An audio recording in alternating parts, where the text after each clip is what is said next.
Les fêtes de fin d'année sont des moments forts en émotion, à la fois pour les adultes et surtout pour les enfants. Pour les adultes, on peut avoir la pression de recevoir du monde, la pression d'avoir couru après les cadeaux. On peut être dans un état de stress très important. Et pour les enfants, c'est encore pire, puisque pour eux, leur cerveau étant immature, les émotions, ils les prennent de plein fouet et ils se font déborder tout de suite. C'est-à-dire qu'ils peuvent tout de suite rentrer dans des réactions impulsives, taper, frapper, crier, jeter. Toutes ces réactions sont tout à fait logiques. Leur cerveau n'est pas capable de réguler ces impulsions. L'adulte, lui, en théorie, est capable de le faire, mais pour les raisons que je viens d'évoquer, il se peut qu'il n'y arrive plus parce qu'il est fatigué, etc. Faisons preuve de compréhension pendant ces fêtes de fin d'année. Si nous assistons à des scènes violentes dans les familles, n'hésitons pas à intervenir auprès de l'adulte et auprès de l'enfant.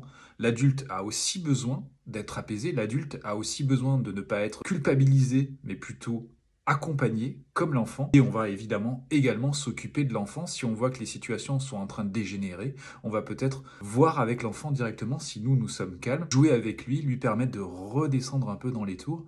Et l'adulte, c'est pareil, va aussi avoir besoin de retrouver sa contenance, de retrouver son self-control. Et c'est ainsi qu'il évitera de basculer dans des violences éducatives ordinaires. Nous ne sommes pas là pour faire culpabiliser ou moraliser, je répète.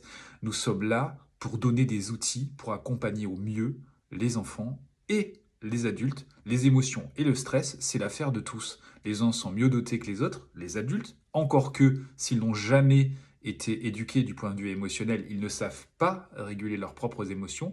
Peut-être ils les étouffent et peut-être que justement elles sortent de manière trop violente à un certain moment. Donc ça aussi c'est un travail qui ne pourra pas être fait pendant les rassemblements de fin d'année, c'est clair, mais on peut commencer à donner des infos pour aider à réfléchir, à créer des déclics par rapport à ça. Vous êtes tous très nombreux sur cette page, vous avez à cœur de protéger les enfants.